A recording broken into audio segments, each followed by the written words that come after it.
Face à la presse, c'est donc le nouveau rendez-vous mensuel entre les organes de la transition et les médias. Le premier numéro du mensuel s'est tenu ce jour même face aux hommes de médias. Il y avait 4 ministres du gouvernement, projet de révision des prix du loyer et du carburant, les raisons de la suspension de certains partis politiques de l'ex-majorité présidentielle. Voilà donc quelques points qui étaient au menu, le résumé de la rencontre avec Draman Guéné. Premier face-à-face du gouvernement de la transition avec la presse.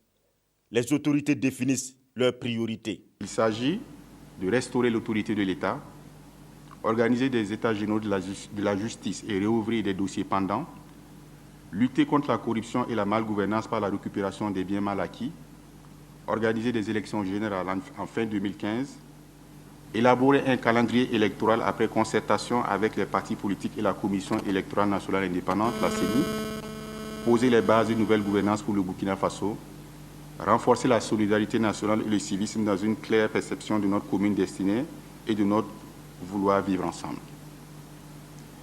Renforcer les libertés démocratiques en fédérant nos volontés pour construire une nation forte, digne et prospère. Toutes ces priorités et bien d'autres seront consignées dans une feuille de route qui sera le document de référence pour la conduite de la transition.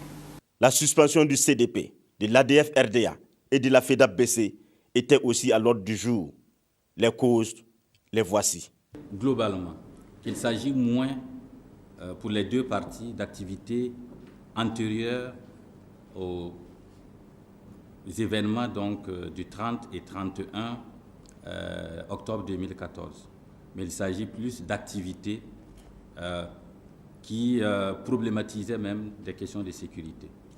Et donc, de ce point de vue, nous avons, comme nous l'avons dit dans la déclaration liminaire, pris des dispositions pour éviter que la stabilité que nous sommes en train donc de constater ne soit remise en cause par quelque acte que ce soit.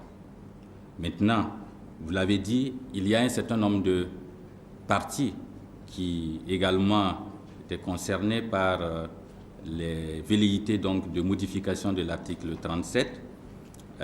Ces partis ne sont pas concernés pour l'instant parce que les activités d'aujourd'hui ne sont pas incompatibles avec, n'est-ce pas, la préservation de la stabilité de la sécurité nationale.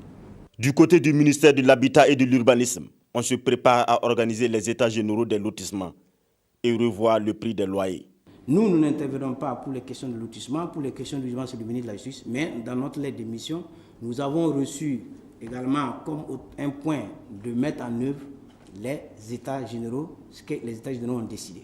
Et avant de venir ici, au ministère, nous sommes déjà en train de travailler sur ces questions et bientôt, vous serez saisis, parce qu'au niveau du ministère de l'Habitat et de l'Urbanisme, nous allons sortir une feuille de route qui sera communiquée à la presse et qui, à la fin de notre mandat, nous ferons un bilan. Donc, les questions des états généraux, de lotissement, pour ce qui nous concerne, la question sera traitée. Je vous rassure que dans ma lettre de mission, le prix du loyer est pris en compte et donc nous allons soumettre un texte sur le bail locatif. En clair, nous allons préparer un texte qui va avec, bien sûr, le concours de tous les spécialistes, qui va fixer les prix des loyers en tenant compte, bien sûr, d'un certain nombre de caractéristiques, de sorte que quelqu'un ne vienne pas augmenter le prix du loyer tout simplement parce qu'on a fait un goudron à côté de son domicile, comme s'il y avait participé. Le gouvernement est interpellé sur le prix des hydrocarbures qui est resté inchangé malgré la baisse de celui du baril sur le marché mondial. Il y a une commission qui a été mise en place, qui est la commission interministérielle de détermination des prix des hydrocarbures, mais c'est dire que la préoccupation est prise au niveau gouvernemental pour voir dans quelle mesure on peut travailler à prendre ça en compte.